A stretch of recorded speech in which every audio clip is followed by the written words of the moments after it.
Okay, so right, hi student. Assalamualaikum and a very good morning. Okay, today we are going to continue with our lecture. This is our last topic on integration, and we are going to have a look at on slides 11, which is the integration 3. Okay, all right. So this here is my slides for today. Okay, and I hope after integration, we're going to have another 2 topics, I think, for the final topics, and I'm going to complete it probably. This is week 11, so we have until week 14, I think, if I'm not mistaken. So I'm going to complete our class, our lecture on week 12 or 13. Okay, so let's have a look on our slides here today. Okay, let me okay. So this is the topic that we are going to have a look today. So the first one, the first one, we're going to have a look on the integration of rational function by partial fractions. So if you remember these partial fractions, you have learned, you have studied before, probably during your maths and also mathematics or calculus, during your form 5 and also form 6 and matriculation or A levels, right? And then we are going to have a look on trigonometric integrals, and then areas between curves and volumes of solids revolution, which are 2 methods, and then the method of rings and also method of cylinders, right?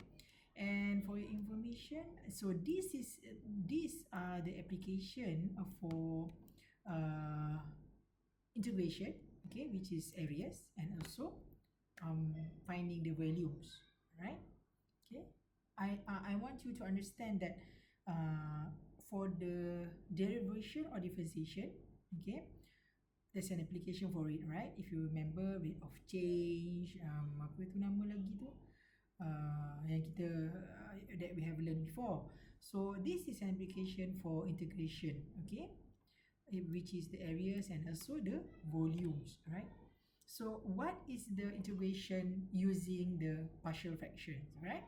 So this is a rational function, all right? For example, okay, this is an example of the partial fraction, okay? So a rational function can be expressed as a sum of simpler functions, right? Simpler functions called partial fraction, which are easily integrated.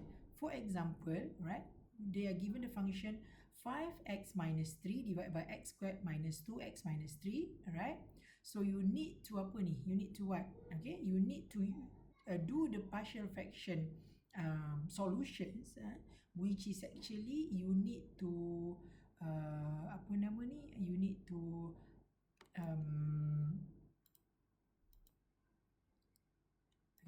you need to factorize this, right? This equation down here, you'll get x plus 1 and then x minus 3, and then from there you can find what is 2 and what is 3. I will show this to you later, don't worry about it. Okay, so this is after you convert it, the function into the partial fraction.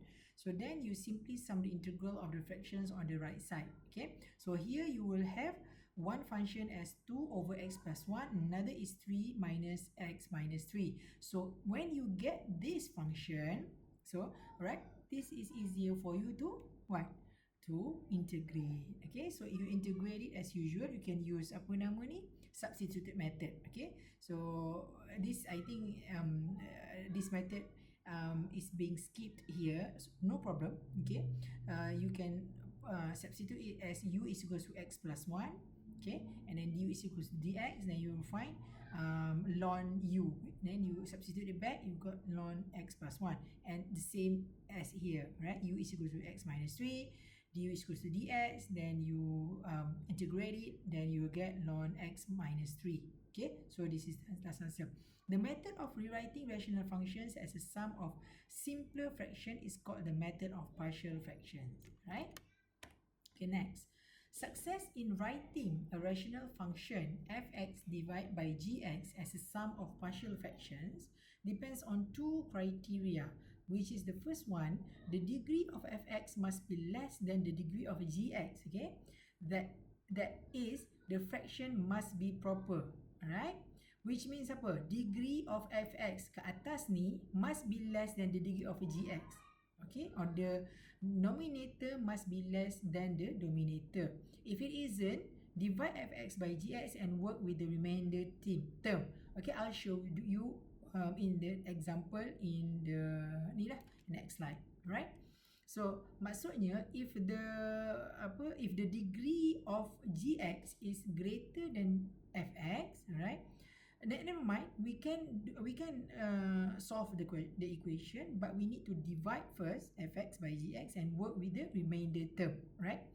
The second one is we must know the factors of gx, right? In theory, any polynomial with real coefficients can be written as a product of real linear factors and real quadratic factors, right? Okay, obviously we need to know the factors. If we cannot factorize the gx, so it is almost impossible for you to find the a and b, or the partial fraction of the functions, alright? So method of partial fraction, if you remember, right, this is like a revision for you, okay? I'm sure many of you, okay, probably you don't remember how to solve the partial fraction, but you remember actually you have learned this before, okay, in schools, right? And so in form 6 or in matriculation, right?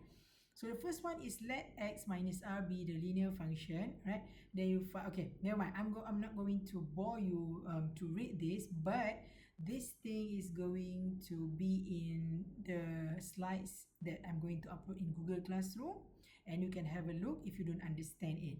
But I will show you example, and it is much easier for you to understand by looking at the example. Right? Okay, here. So you have been given one function which is x squared plus 4x plus 1 divided by x minus 1, x plus 1 and x plus 3 dx. So in this case, in this example, this is good lah, because at the denominator or gx, it's already factorized, right? It's already factorized here. So now the thing that you need to find is what? The partial fraction decomposition has the form of this thing, and then you put it as a over x minus 1 plus b over x plus 1 plus c over x plus 3. So in this case, you need to find a, you need to find b, you need to find c. Okay, so now what you need to do is like this. Okay, x squared plus 4x plus 1 is actually equals to a. Okay, take everything up here, because you want to remove all the denominator here. Okay, so you get ax plus 1 times ax plus 3. Okay, obviously x minus 1 dekat a ni is going to remove lah. Okay, it's going to cancel against them. And then plus b x minus 1 times x plus 3 plus c x minus 1 x plus 3. So now, okay, to find a, if x is equals to 1. So if x is equals to 1, put this together, okay, and then you get the answer, or I mean you get the what is a, okay? And then if x is equals to negative 1, and you get find the answer what is b, and if x is equals to negative 3, you get the answer of c. Okay, why? Because if x is equals to 1, it's actually here, 1 minus 1 is 0, so you choose 1 here. When you choose 1 here, here you get 1 minus 1 0, so here b times 0 is 0, also here 1 minus 1 is 0, c times 0 is 0, so hence you can get what a.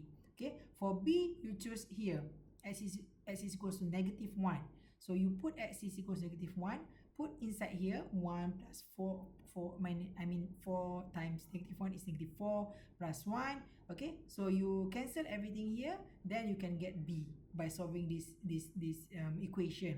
And also for c, all right, you get c is equals to negative 1 over. If you don't understand this, I think I explained it quite clearly. Never mind, just it's not that raise your hand lah, because we are going to have a asynchronous class. But I'm going to open my WhatsApp group. Okay, our WhatsApp group is always open, so feel free to ask. Okay, so now when you get the apa ni constant lah for A, B and C here, so just replace it here. Okay, so you get 3/4, but B is 1/2 and C is 1/4. So now, okay, just apa ni, simply integrate this and integrate this. Okay, and then you get the answer. Right, this is also using the substitution method. But when you usually get this equation of functions, right, you will know that if 1/x minus 1 is actually equals to ln x minus 1, right? So this is easy, right, student? So k is the arbitrary constant of integration to avoid confusion with the numeric coefficient we label as c. So don't worry too much about that. Okay, sebab dia tak nak you confuse k ni with this c. Okay, alright, this is example that I'm going to show you here now. Okay, hold on, I need to transition to scene whiteboard. If not, it's going to waste. I'm going to talk alone. Okay, never mind. So now here, okay, have a look at this equation. Right, so 6x plus 7 divided by x plus 2 squared dx. Alright, first of all, find the partial fraction for this equation. Alright, so now you get 6x plus 7, okay, divided by x plus 2 square is actually equals to a divided by x plus 2 plus b divided by x plus 2 to the power of 2. Right, now 6x plus 7 is equals to ax plus 2 plus b. Okay, because ni lah you take everything up here, so you cancel here, so b is cancelled, and x plus 2 here is cancelled, so you just leave the x plus 2 here. Okay, so now 6x plus 7 is equals to ax plus 2a plus b. So right here, I complete it right here. So 6x is equals to ax, right? A equals to 6. Okay, let me show you if I can use the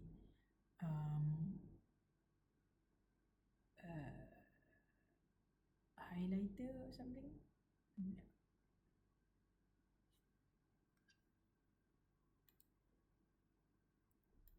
Okay, so to continue, okay,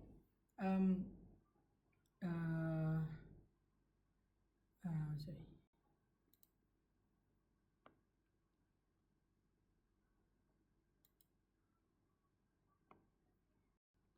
Okay, never mind. So to continue here, right, let's have a look at this one. So we have 6x equals to ax, right? So you just cancel the x, right? Now you'll get a is equals to 6. So just substitute it into the second equation here. Okay, you'll get 2a plus b is equals to 7, and you'll get b is equals to -5, right? So now students, put it back into the original equation where you already know what is a, what is b, right? So 6/x plus 2 minus 5/x plus 2 squared dx. So now you let u is equals to x plus 2, du is equals to dx. You'll have this 1/u du minus 5 1/u squared du. So it just when the function or equation in this form, so it will be very easier for you to complete. So this is your final answer. Okay, so this is your final answer, right? Okay, so moving on to the next question, right? 1b. Okay, so this is where the nominator of fx here, alright, is the degree is higher than the denominator. So how should we do this? This is how we need to perform the long division method. Okay, how to do it? Which is the first one, fx must divide by gx. Okay, sebab yang atas ni, okay, dia lagi degree dia lagi tinggi pada yang bawah ni, x cube and x square. So now bahagilah, you divide it using long division method. If you still remember, this is also being taught in your school, alright? So you just divide it, okay, do 2x as usual. Okay, divide macam kali darab macam, sorry, bahagi macam biasa je, 2x berapa dapat berapa, you get 0 0 and you get extra 5x minus 3 ataupun bakilah remainder. So this remainder, okay, is actually your partial fraction that you're going to complete. Okay, so now because to integrate 2x, this is easy peasy, right? So now you'll get the functions here become this. Okay, so you evaluate lah, complete it. 2x plus 5x minus 3 over x squared minus 2x minus 3 dx, right? And complete the partial fraction here. Okay, and then after you complete the partial fraction, right? And finally you get the answer. Okay, partial fraction dia kat sini, you complete it as usual, blah blah blah blah, minus macam mana macam. Okay, in this method I actually use ni lah, complete it. 5 equals to a plus b. Boleh juga buat cara ni, and a is equals to 5 minus b, and then put it into the equation back. You'll get 4b is equals to a. Sorry, b is equals to 2. So now put back into the first equation, then you get a is equals to 3. And then letak balik kat sini, and you integrate it as usual. I'm sure that until here you get the answer. Alright, students. So now, okay, moving on back to the lecture setup here. Okay. Alright. For C, okay, actually I want you to solve C by yourself, because there's an answer here. If you don't get to answer this C, you can actually ask me. So but at the moment you just try to complete C. Okay, try by yourself lah to complete C. Okay, alright student, I'll see you in my next video. Okay.